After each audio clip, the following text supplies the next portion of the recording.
He came from some backwater place with questionable tattoos and a pigeonhole second language. There have been highs, but many lows from his time in Edinburgh so far. He has a tendency to get carried away and make huge claims. And he's with us here today on Heart Standard. It's Joel Sked. How are you doing, Joel? Yeah, very good. I was wondering where you're going with that for a second, and then all of the above are true. Joel's from Haddington, for those who don't know, and at the risk of me making a few enemies, we are today going to talk about yesterday's bounce game with Ayr United and the loan exit of Kenneth Vargas. But before all that, thank you to everybody who is joining us. Please get your comments in.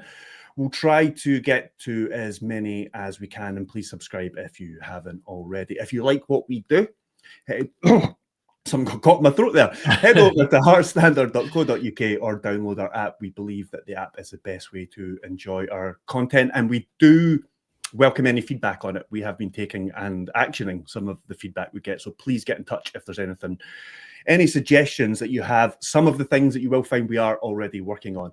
And just finally, Yes. Oh, sorry, on you go.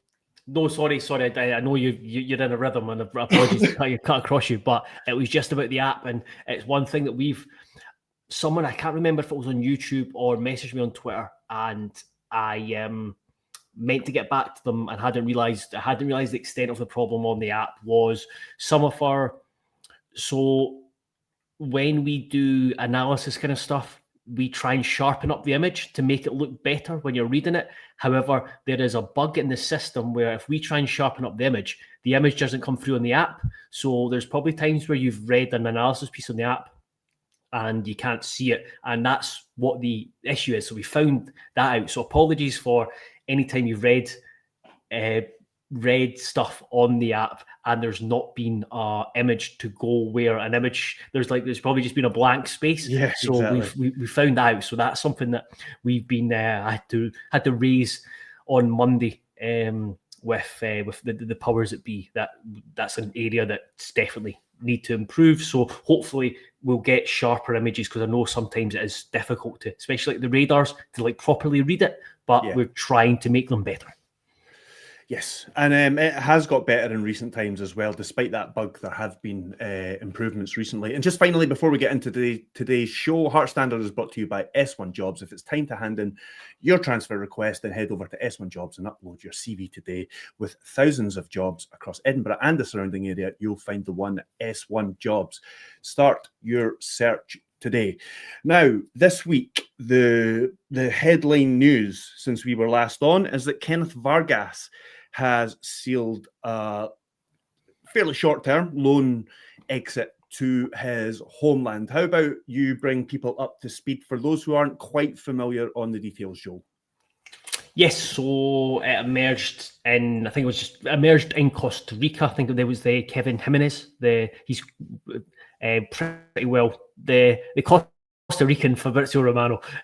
He's well connected, and I think he broke the story a couple of days ago. And yes, it emerged that Hearts have been in discussions with Herediano, his former club, about just a short-term loan deal. The Costa Rican window, I think, was open until yesterday. I think it closed. Was the deal got announced yesterday, which was Wednesday, and I think that's when the Costa Rican window closed. Their Apertura tournament is a few games. It's well into it, I think, and it runs until the end of.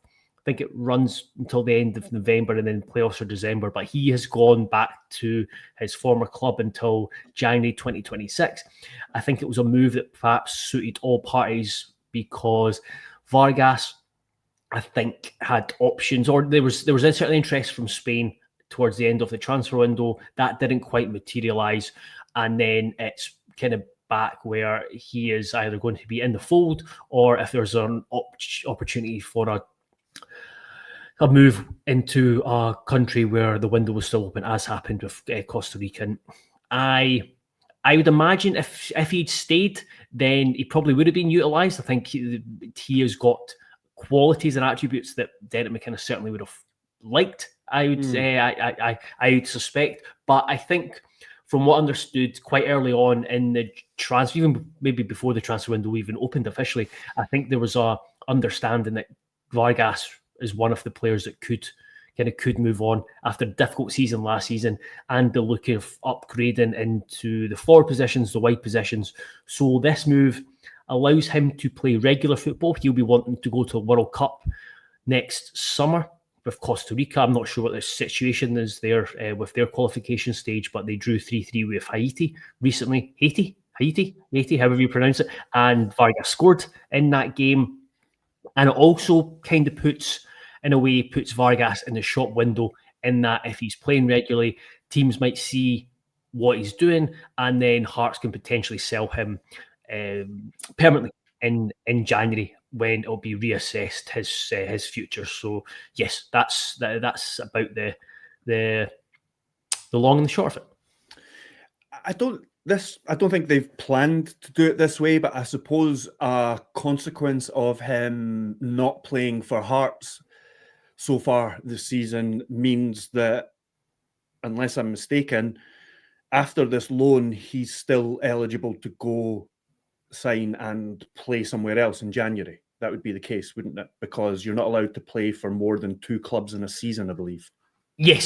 So he'll be fine, because he's obviously not being used. He's not featured at all this season for Hearts in a competitive game. So I would imagine come January that will either be a potential loan extension, another loan move, or ideally, I think for all parties, Hearts would probably like to kind of move him on. And it's I don't know how you feel, Craig. I'll kind of throw it back at you, but for me, I'm a wee bit disappointed in how it's all kind of materialised, because that first season, I thought there was loads of potential. Scored 9 goals. I thought he adapted really well. And Harry puts in here, I think he makes a really good point. I was just about to bring that in myself. Yeah.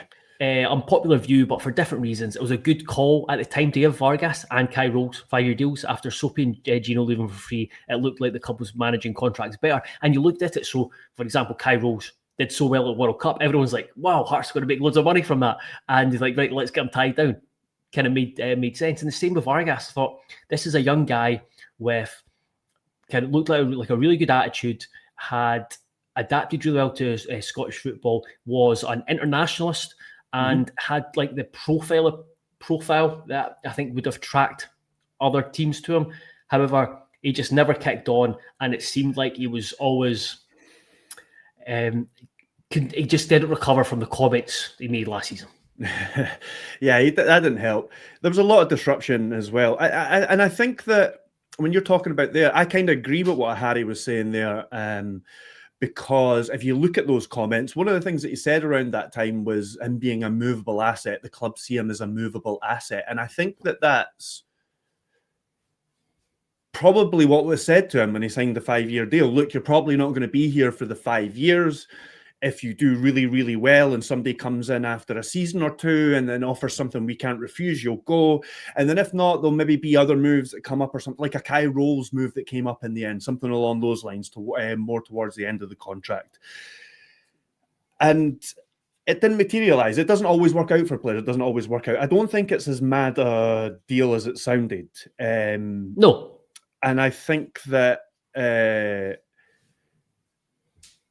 there was a stage where it looked like he was on an upward trajectory, and then there was just a lot of disruption, manager-wise and information-wise, and I don't know. He had a really... Do you know what really was one sort of real point of blame you can put on him, if for want of a better way of putting it, is the start of last season. Hearts were desperate for somebody to step up and score goals at the start of last season. And he was seen as a sort of second striker or the second option to Shankland, and he didn't take that opportunity. That was where it kind of... He never recovered from that. I know you mentioned the comments, but I think that was where he didn't really recover from that. Then there was a managerial upheaval and all that kind of stuff. Yeah, I just flashed. Sean Casey says, thank goodness he's been punted on loan. Couldn't score in a brothel. Never had the confidence in when he was in front of goal, and that kind of goes. Reason I flashed that kind of points to what you said, was there was just this increased frustration around him. The two ones that really stand out to me was the Aberdeen game when we're in Pittodrie and he clipped it over the bar, and then there was the Rangers game as well at Ibrox. He had a couple of good chances. I think he maybe hit the post. Hit the post at 0-0. Yeah, and I might be forgetting others. But even there was another 1-on-1 that he missed. I think when Hearts were 2-1 up at McDermott Park, but that one doesn't get remembered as much because Hearts still went on to win the game. But there was a period where there was 3 1-on-1s that he missed, including the 2 that you've mentioned. And even going back to his first season, there was a couple of times I remember quite vividly. I think it was actually ended up getting flagged for offside, but he got a great chance and he must have ballooned it about 13 yards over the bar. It was that was the worst one. He could have squared it to Shankland. Yeah, he could have squared it for a tap in and he put it over the bar. So there's there was a frustration, but going back to like the contract situation, it wasn't like a Loic Damour contract or a Mallory Martin contract. This was a guy who was young and up and coming, and I think made sense to protect. It was an asset that made sense to protect. But I always remember speaking to Stephen Naismith more than 12 months ago, just asking him about Vargas, and because I think when we did our predictions 12 months ago, I talked about Vargas being potentially either player of the year or like big breakout star. And I need to stop doing this because I think I said James Wilson was going to be player of the year this season.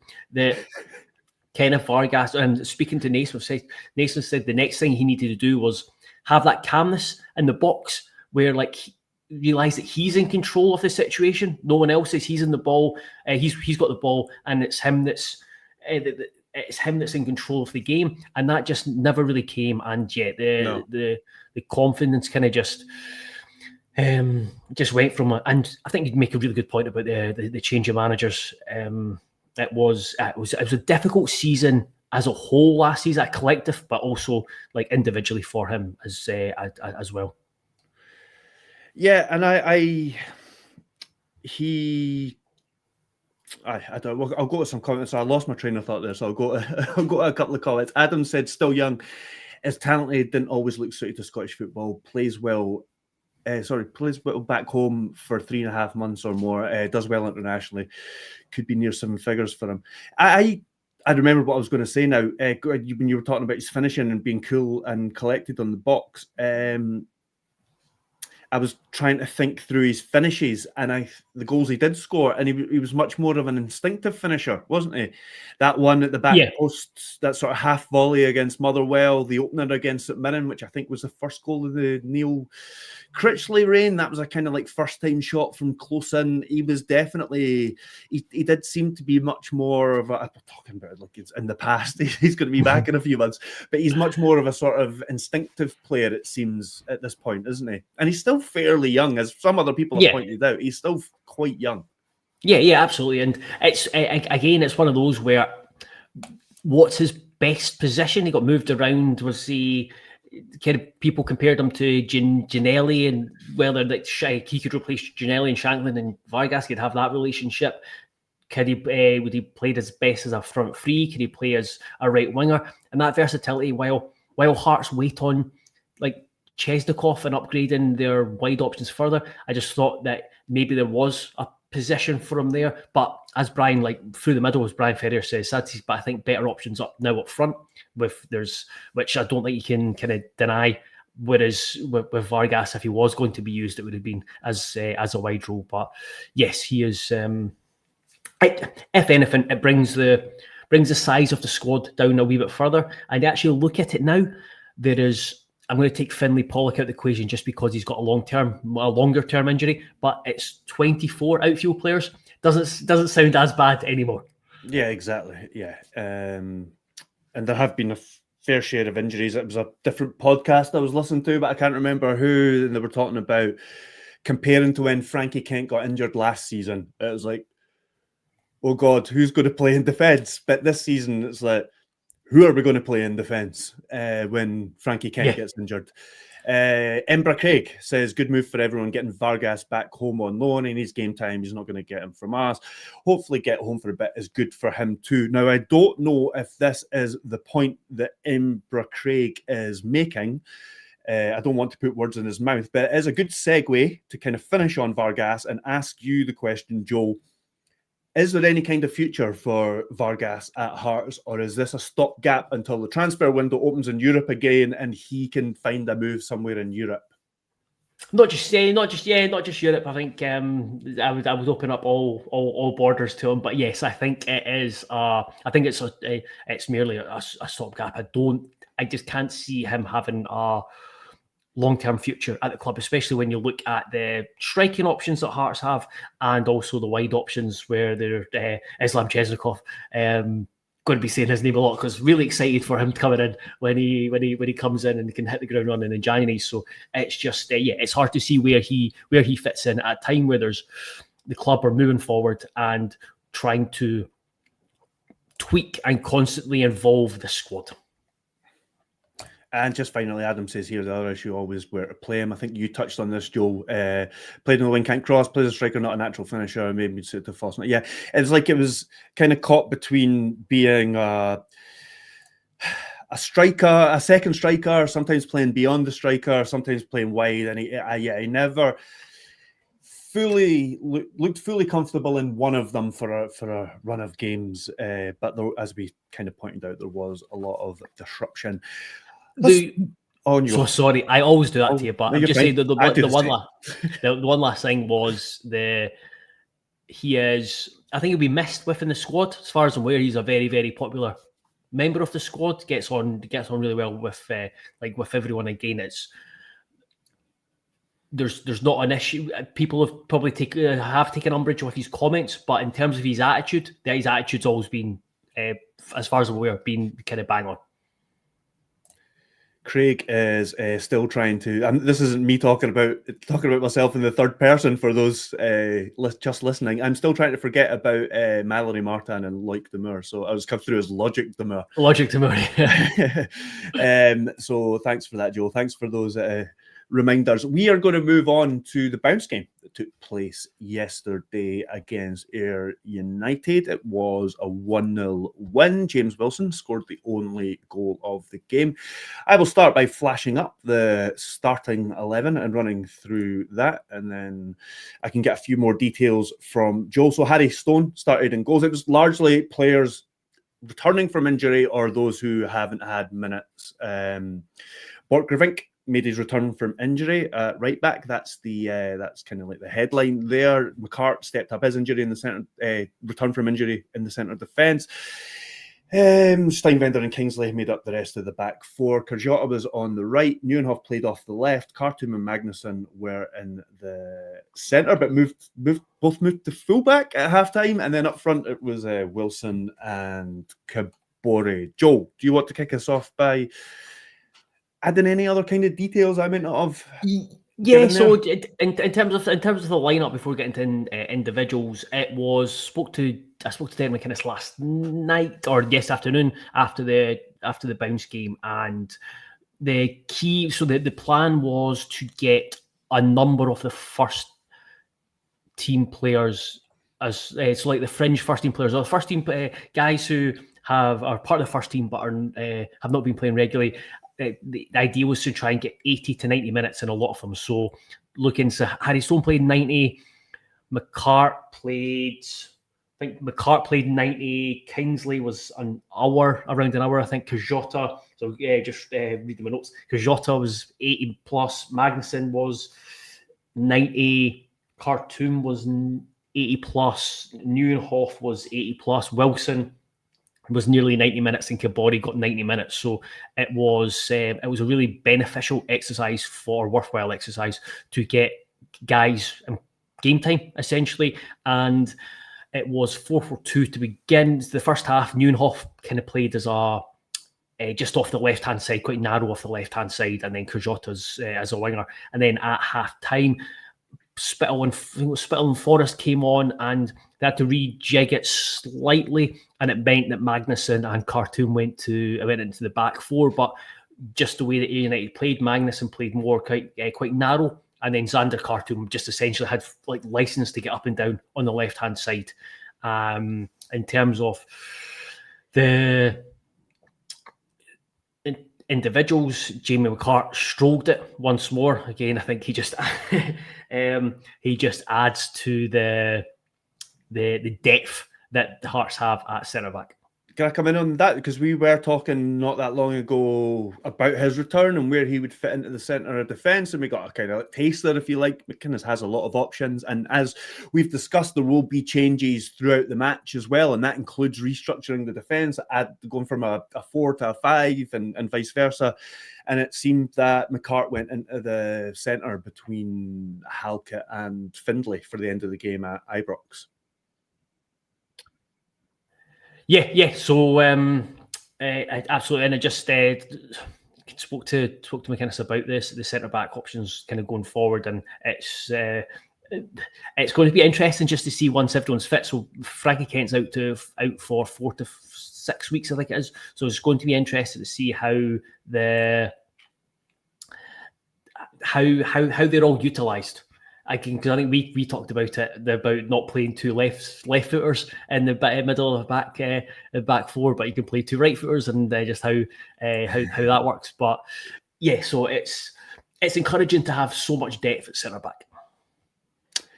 Definitely. Let's get on to Christian Borchgrevink, who's making positive news that he's making his return from injury. James Riddle here says, Michael Stewart always questioned Borchgrevink as a signing due to his injury record. Do you agree? I think this is quite a complex one. I would say yes and no. I think there is an element of... He had a really bad time with injury, yes, but then he had a whole season injury-free. Then he signed for Hearts and picked up an injury before his move. So he was a wee bit unlucky. So he is starting to look like a bit of an injury-prone player, unless he kind of puts this behind him and then goes on to play a fair amount of minutes between now and the end of the season. But it is also a different injury as well from that one that kept him out long-term. So... it's difficult to say exactly how much this guy is more prone to injuries than your average football player and how much of it's just bad luck, really, I think. And as, I don't know, and as some people suggest, potentially how much it is the pitches at Oriam, although I don't think, I'm not sure there's a huge amount in that.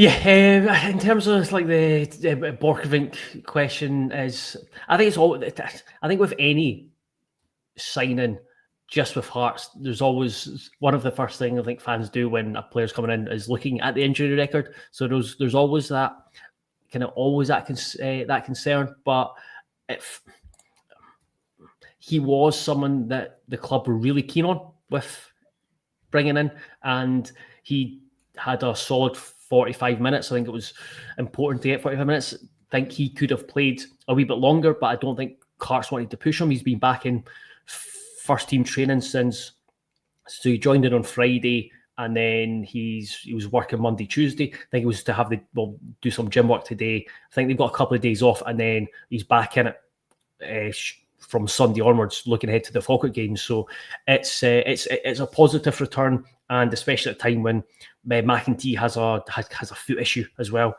that he is certainly available. He looks like he'll be in contention to play against Falkirk a week on Friday. Yeah, it is a difficult one. It's not always just like a black and white issue, is it? And I just think that I hope that he puts this behind him like he did the long-term one. I get the Hearts-specific nature to the question, though, because even as a Hearts fan myself, if Hearts do sign somebody with an injury-prone record or who has recent injuries or whatever, because of Hearts' history with injuries and sometimes a spate of long-term ones at the same time, I can understand just wanting to avoid signing anybody that's got any suspicion of that as well. It does kind of raise something in you as a Hearts fan. Am I making any sense?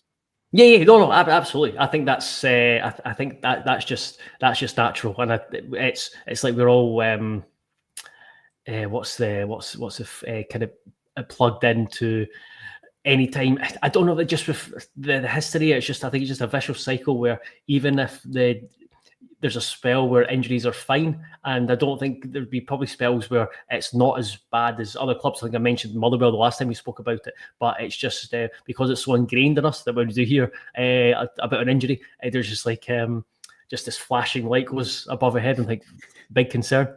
Exactly. The point Sean Casey makes here's good though. Always wanted Halkett gone. He was injury prone, but now he's playing the best football he's ever played. Prove me wrong. Hopefully Bork can be the same. He needs time. That is a good point. I mean, I don't know if Hearts can give Borchgrevink 2 seasons to get over these injury issues and put it behind them, but it is a good point. That it doesn't necessarily mean this is going to continue forever. Let's go another couple of comments. William Stevenson is asking, is it true the Hoff is on his way out? I don't know if that's anything that you've heard or know about, Joe, but it's definitely, he's another one that hasn't had any game time yet or much game time. I've not heard of anything specific, but I would imagine that he falls into the category of if there is a opportunity to move and play football, I would imagine Hearts would be willing for it to happen, just because he is. You just need to look at the midfield pecking order, the squad. He is down the list a wee bit, so yeah, he is. Well, not knowing if there is moving off, and he is certainly someone I think the club would be willing to listen to regarding offers. Gorgie Boys podcast. I don't see how Kartum gets in the team if there are other transfer windows open. I think he needs to leave and get games. I mean, I don't know if that's in his mind, how many people are interested, but it's another guy who doesn't really seem to, there doesn't seem to be a place in the team and in his natural position specifically. McInnes and Hearts seem to have signed players that are a very different profile from him. Yeah, I mean, Kartum, just it's the same situation it was in the summer. Same situation with probably the Hoff, where if there's opportunity for him to move on, the Hearts would imagine be willing to willing for that to happen. Adrian Boyne says Kenzhebek, bless you. He also says any updates on Hearts tracking Chesnokov's international teammate. No, I think it's... that's who he means. Sorry. Yeah. It's similar situation, or the same situation before. I think he's certainly a player that's on the radar. But as has been reported, there's I think a number of clubs who are interested in him. I think anyone who just saw him in action for Kazakhstan against Wales will have seen a really talented, promising attacker, and he is out of contract at the end of the Kazakh season. I don't know when his contract runs out if it's the same as Chesnokov, where it runs out at the end of October or it runs until January, but he's only on a short-term deal, and as you'd imagine with someone in his situation, there is going to be a lot of interest, so it might be a difficult one to do, but he's certainly someone that Hearts have interest in. Just in a kind of an aside to that, I do wonder, because I think there was rumour or speculation somewhere that Celtic were then interested. And I do wonder, I'm not saying that Celtic don't have the resources to scout somebody like this, but I'm just talking about in general, I wonder whether if there is speculation about players going to Hearts, whether that will alert, and whether this happens with other teams like Brighton and USG, like the very fact that they're looking at a player and wanting to bring them, whether that alerts clubs higher up the food chain thinking, well, if they're interested, he must be like some sort of undiscovered talent or bargain or something along those lines. So yeah, it's certainly. I think it's certainly something that it probably gets out anyway, because in like the football world is just very small, and people are always talking. But even if it's not in the media, it's kind of out there in other circles. Yeah, but it's one of those where Hearts always want to have their transfer business. They don't want anyone talking about it. Don't want any leaks. They don't want anything going out, just because they want to keep it in house and want to get it, because they've been stung in the past where things have got out and they've missed out on players. So it's difficult. But I mean, you'd imagine the world of world of football where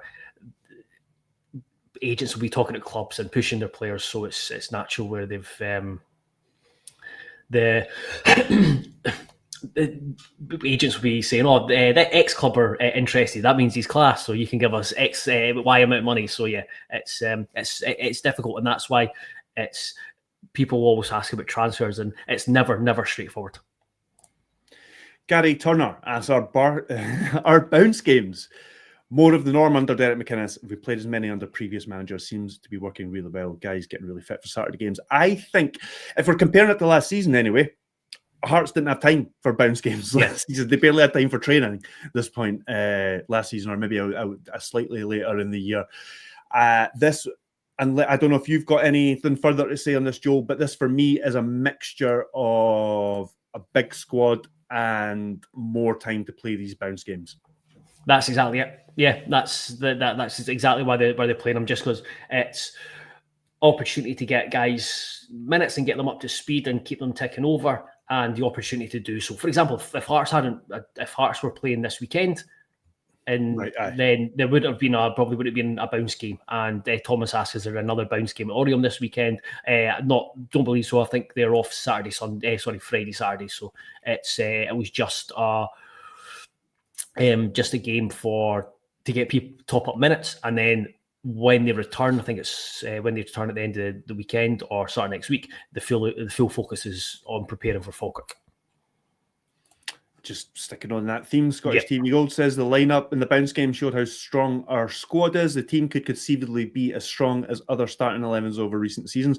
I'd say with a few exceptions, yes, that's true. I think if you're talking about a fully up to speed and reaching his potential Karjota and Kabore, or somewhere near their potential, then yeah, I think that's a very, very strong team and could compete, I think, somewhere in the Scottish Premiership.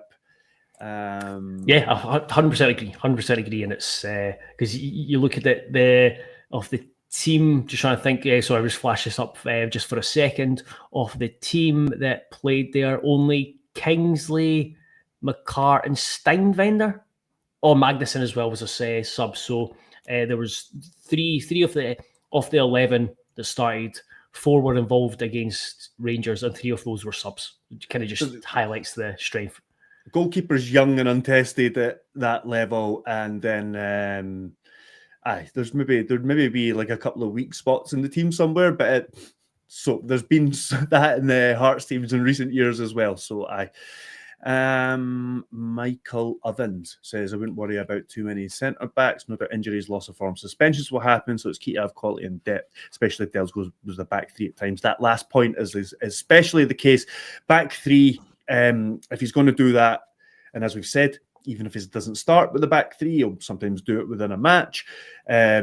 So having options and depth there is really key. And just to add to that as well, he's not averse to playing 4 centre halves across the back on the odd occasion as well. So it does give him that option as well. I know Kingsley's a wee bit sort of like a halfway, or can do both, let's say.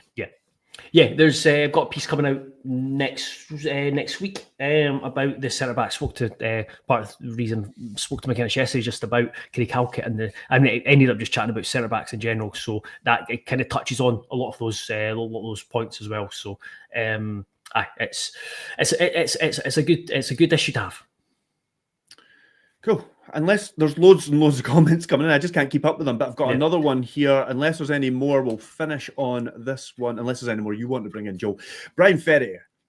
He is saying, have you heard if Cammy Devlin is any closer to signing a new contract? His performances have been outstanding and a lot of improvement under the new manager. To take that second point, couldn't agree more. He's been brilliant. I think the Ibrox performance is a really good example of this, because after the game we were talking about Harry Milne, and we were talking about Lawrence Shankland, and we were talking about Claudio Braga, and there was only...